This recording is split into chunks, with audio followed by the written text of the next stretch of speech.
Rapidement aussi, j'ai été voir l'école des entrepreneurs. Et donc, rapidement, je me suis fait coacher par eux. Après, ce qui était un peu délicat, c'est que moi, on dirait que mon cœur est toujours un peu déchiré entre justement la partie entrepreneuriale et la partie artistique, parce que j'ai du mal à voir des entrepreneurs artistiques, il n'y en a pas beaucoup. Puis on dirait qu'à chaque fois que je vais chercher des formations, soit c'est très entrepreneurial, soit c'est très artistique. Mais c'est délicat de trouver un peu comme Le mélange. ouais, le mélange des deux. Fait que moi, je vais comme prendre vraiment les deux parties, puis après, dans ma tête, je vais comme faire le mélange des deux, là. Ouais. Mais j'ai pas encore trouvé de... Ouais, Ça, c'est important parce ouais, qu'en fait, c'est tout ce ça. travail exactement pour créer cette union d'entrepreneuriat artistique. Ouais, c'est ça. Ben, c'est sûr que moi, je vends pas beaucoup avec les réseaux sociaux. Je suis pas une très grande fan des réseaux sociaux. Moi, je vends beaucoup avec mon site web. C'est sûr que je suis une ancienne graphiste, puis je vais beaucoup travailler mon site web, le SEO, etc. Puis, je travaille avec des institutions que eux, ils ont besoin d'aller sur le site web. Fait que En bas, vous avez trouvé des blogs sur comment améliorer les SEO sur la Yalla et autre chose. Et si c'est pas maintenant, je vous l'envoie tout de suite. moi, c'est un marché quand même particulier. Donc, chacun a sa façon de faire, là. Mais c'est sûr que... J'ai Ouais, une question. Désolé que j'ai jamais interrompu un artiste, mais ça, ouais, interromps-moi. Ouais, c'est la première fois que ça arrive. Non, la deuxième. Mais la première parce que c'était la première fois, hein. Ouais. Le site web pour un artiste professionnel, j'entends professionnel qui a fait un peu ses premiers 5 ans, 10 ans, 15 ans, ok?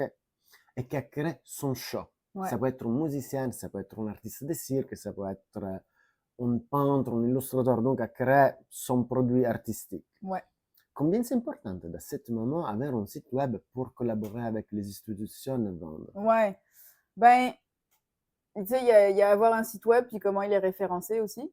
Moi, c'est sûr que je mets beaucoup d'énergie dans mon référencement. Donc, il y a beaucoup. D'ailleurs, il y a énormément de mes clients qui me trouvent tout le temps sur le site web, puis alors que ça fait des années qu'on travaille avec. Mais vu que les diffuseurs changent vraiment beaucoup, mettons qu'il y a des villes, ça fait 10 ans que je travaille avec, mais le responsable des loisirs change tous les Chaque 6 mois, année. 1 an. Donc, à chaque fois, moi, en fait, quand on m'envoie j'ai un formulaire web là, pour me contacter sur la page contact, puis je demande toujours comment vous m'avez trouvé. Puis à chaque fois, il coche Google, puis je me dis comme, mais ça fait 10 ans qu'on travaille ensemble, mais pas avec eux personnellement, mais avec la ville. Donc, je me rends compte que justement, ça change tellement beaucoup, là, les diffuseurs, que je pense qu'il faut tout le temps refaire ça. Ouais, c'est ça. J'ai aussi un CRM, un Customer Relation Management, qui m'aide vraiment beaucoup parce que là-dedans, c'est là où je vais mettre tous mes clients, puis les contrats que j'ai. Puis à chaque fois que je négocie un contrat, ben, que je signe un contrat, ben, il y a tout de suite une date, une tâche pour dans 3 mois de le relancer. Donc, régulièrement, je reprends mes tâches comme ça. Ah oui, je vais relancer tel client que j'ai eu pour, mettons, la Saint-Jean, je vais le relancer pour l'Halloween. Puis, donc là, je vais lui poser la question aussi quand je parle avec lui ou elle. Je vais lui dire, ben, comment est-ce que vous réservez vos shows? En fait, je leur pose beaucoup de questions. Comment est-ce que vous réservez vos animations? À quel moment? Comment est-ce que je peux vous aider? C'est quoi vos besoins? Puis là, ils vont me dire, ah, ben, souvent, moi, j'ai besoin de réserver ça, mais je suis tout le temps dernière minute. OK, est-ce que moi, je peux te contacter à un moment où ça va être moins dernière minute?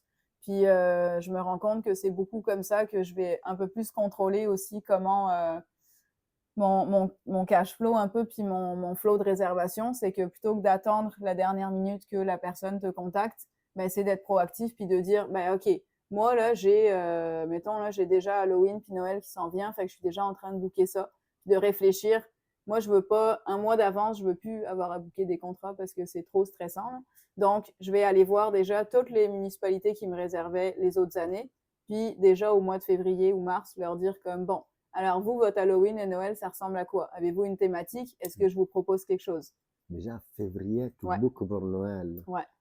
Mais il y a toujours des dernières minutes, mais moi, je vais être proactive avec les clients que je connais déjà, de leur dire, ben, est-ce que vous voulez que je vous envoie une proposition?